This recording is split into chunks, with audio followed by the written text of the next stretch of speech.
L'opposition entre les façons de voir la guerre se fonde sur l'opposition entre les façons de voir l'État, et elle en est la conséquence. Et cette opposition se fonde à son tour sur une opposition entre les façons de voir la vie humaine en général. Pourquoi le peuple s'agite-t-il ainsi?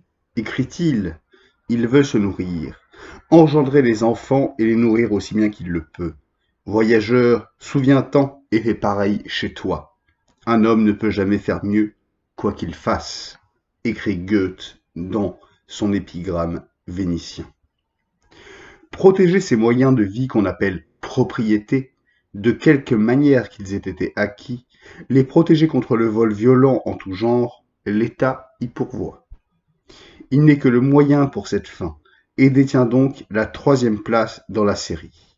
D'abord la vie, puis les biens, enfin l'État qui les protège. L'État est une institution de propriétaires, qui sont propriétaires de par l'état de nature et avant tout État, et sans que l'État en ait pris connaissance. Le pouvoir étatique est le serviteur de ses propriétaires, payé par ceux-ci pour ses services. Il s'ensuit en général ceci. L'humanité se divise en deux types fondamentaux, les propriétaires et les non-propriétaires. Les premiers ne sont pas l'État. Ils sont en effet en tant que tels avant tout État et sans que celui-ci sache comment ils existent. Mais ils entretiennent l'État, comme un maître entretient un serviteur, et l'État est en effet leur serviteur. Or, celui qui peut payer un serviteur ne sert pas lui-même. En conséquence, les membres du pouvoir étatique ne peuvent être que des non-propriétaires. Celui qui a une fortune propre ne sert pas. Le serviteur sert parce qu'il ne possède rien. Il sert pour sa solde, d'où le mot soldat. Celui qui a un serviteur ne fait pas lui-même les services pour lesquels il paie le serviteur. Le signe en est la liberté cantonale. Il est tout à fait indifférent au propriétaire de savoir qui les protège, pourvu qu'il soit protégé. À cette occasion, il ne veille qu'à une seule chose, que cette protection soit aussi bon marché que possible. L'État est un mal nécessaire parce qu'il coûte de l'argent, mais il faut réduire tout mal autant que possible. La poursuite du combat ravage la propriété, le bien suprême de l'homme après la vie, et menace même la vie et la santé, les biens suprêmes entre tous. Il faut, en conséquence, chercher à écourter le combat par tout moyen. Après l'éclatement de la guerre, c'est bien le plus haut devoir de tout homme intelligent. Si d'après ce qu'enseigne l'histoire jusqu'ici, on peut déjà deviner quel sera le vainqueur, ou si l'issue de la première bataille l'a déjà montré, alors il ne faut pas soutenir la résistance intempestive de celui qu'il faut vaincre. Tous doivent s'unir, remettre les places fortes et indiquer les biens de l'État. Les guerriers doivent jeter les armes et passer de l'autre côté. La solde y est tout aussi bonne. Voilà ce qui se passe dans l'âme d'un propriétaire libre de tout préjugé et éclairé, qui a une compréhension de la valeur des choses. Des préjugés venus des temps barbares, comme l'investiture divine des rois, le caractère sacré du serment, l'honneur national, ne sont rien pour celui qui s'est rendu clair ces propositions si simples, que la vie est la première chose, les biens la deuxième, et l'État la troisième seulement. On a remarqué que, dans les temps de détresse, de confusion et de trouble, les hommes sont beaucoup plus mauvais que d'ordinaire. Je crois pouvoir indiquer la raison de ce phénomène. Dans les temps favorables, ils pensent moins à eux-mêmes et se laissent aller. Là, c'est l'instinct aveugle qui dirige, les éléments bienveillants de la société. En situation de détresse, ils réfléchissent à eux-mêmes, vont en eux-mêmes et deviennent circonspects. Mais leur réflexion ne peut leur présenter rien d'autre que les principes de l'égoïsme le plus général, puisque c'est uniquement à cela qu'ils ont pensé pendant toute la durée de leur vie. C'est là une façon de voir la vie, donc l'État, et donc la guerre. Dans la vraie façon de voir, la connaissance va au-delà de la perception de la vie. absolument au-delà de toute vie apparaissante et temporelle, et vit ce qui apparaît en toute vie et doit y apparaître, à savoir la tâche morale. La vie n'en est que le simple moyen. Cette tâche est absolument infinie, éternelle, jamais atteignable. C'est pourquoi la vie est aussi infinie, éternelle et ne peut jamais être achevée, épuisée, détruite, non plus que sa fin. Celle-ci est éternelle et s'élève au-delà de tout temps. Elle n'a donc pas à être conservée, ne peut être mise en danger, mais justement elle est absolument et sans aucune intervention de la liberté. La vie des individus ne fait pas partie des apparitions temporelles, mais elle est absolument éternelle comme la vie même. Celui qui vit là, qui vit véritablement, dans la fin éternelle, ne peut jamais mourir, car la vie même est absolument immortelle. Donc, cette façon de voir la vie et sa conservation ne peuvent jamais être une fin, mais seulement un moyen. Mais par sa fin, en tant qu'apparition de celle-ci, la vie est absolument posée comme éternelle, sans aucune intervention d'une liberté. En outre, si la vie doit être un moyen pour sa fin, sa constitution nécessaire est celle-ci, qu'elle soit libre, qu'elle se détermine de façon absolument autonome et à partir d'elle-même, sans aucune impulsion ou contrainte extérieure. Mais cette liberté n'est pas purement et simplement posée, comme l'est l'éternité de la vie. Elle peut être entravée, à savoir par la liberté des autres.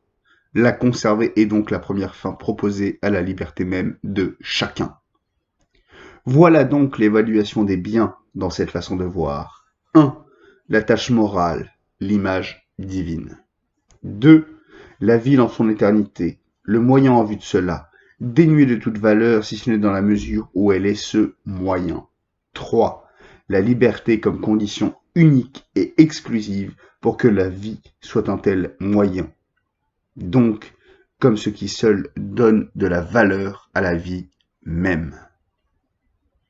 Remarquons encore ceci. Si seulement la vie est libre, véritablement dénuée d'autres impulsions, alors elle devient d'elle-même le moyen de ce qui est moral, et elle se présente d'une façon semblable à la façon dont la tâche morale se présente elle-même par elle-même, dans les deux cas sans aucune intervention de la liberté. Ceci se fait soi-même. En revanche, il faut que la liberté soit conquise par la liberté même. Et ainsi, la liberté est donc le bien suprême qui dépend de la liberté. Elle est la plus haute fin qui se présente à l'homme dans sa vie. Ce que sachant et entendant par bien quelque chose à qui l'on doit tendre, que l'on doit se donner librement comme but, il faut dire, la liberté est le bien suprême. Toute autre chose n'en est que le moyen, n'est bonne qu'en tant qu'elle est le moyen, mauvaise si elle inhibe la liberté. La vie temporelle n'a donc elle-même de valeur que dans la mesure où elle est libre. Si elle ne peut pas être libre, elle n'a absolument pas de valeur et constitue au contraire un mal et un tourment. La fin unique de la vie est donc de faire usage au premier chef de la liberté, de la conserver là où elle n'est pas utilisée et de combattre pour la conquérir là où on ne la possède pas. Si la vie disparaît dans ce combat, elle disparaît à bon droit et conformément à son propre souhait, car la vie temporelle est un combat pour la liberté. La vie elle-même, la vie éternelle, ne disparaît pas. Aucune puissance ne peut la donner ni la prendre. La mort est alors le libérateur, là où la vie temporelle n'a pas pu l'être.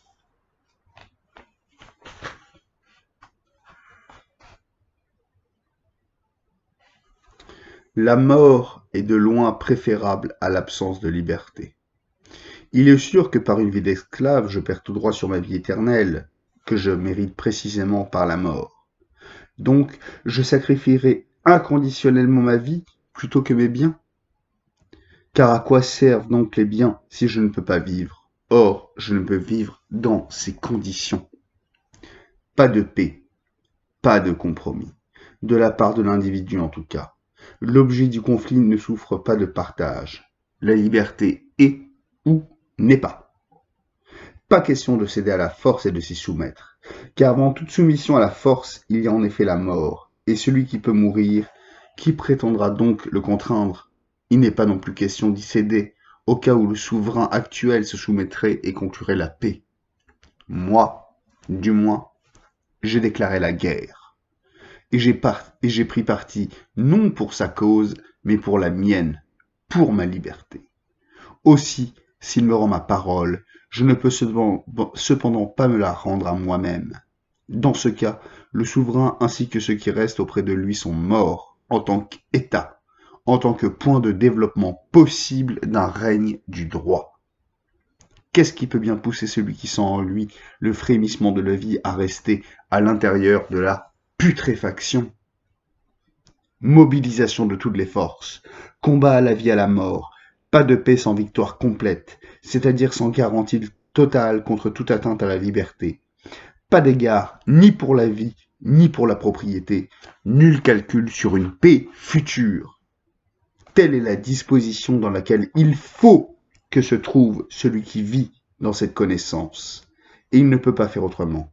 Sinon il ment, et sa sagesse ne dépasse pas le cap de ses lèvres. Il me faut intercaler un moyen terme manquant, afin de préserver ce qui était dit de toute mésinterprétation et de tout soupçon de superficialité et d'inconséquence. Lorsque la franche majorité des hommes, qui se fait connaître publiquement à travers les déclarations expresses de ses représentants, n'a pas d'autre concept de la vie, de l'État et de la guerre que ceux qui ont été décrits, les vains efforts de cette majorité ne concernent en rien l'homme éclairé. L'homme éclairé, celui-ci, n'a pas de patrie sur terre, mais a son droit de cité au ciel, dans le monde spirituel invisible, droit qu'il mérite du fait qu'il jette autant qu'il le peut dans le présent la semence à partir de laquelle, après sa vie, une patrie pour les hommes libres et raisonnables pourra se développer sur terre. Johann Gottlieb Fichte, La doctrine de l'État, sur le concept de guerre légitime, plutôt pas mal.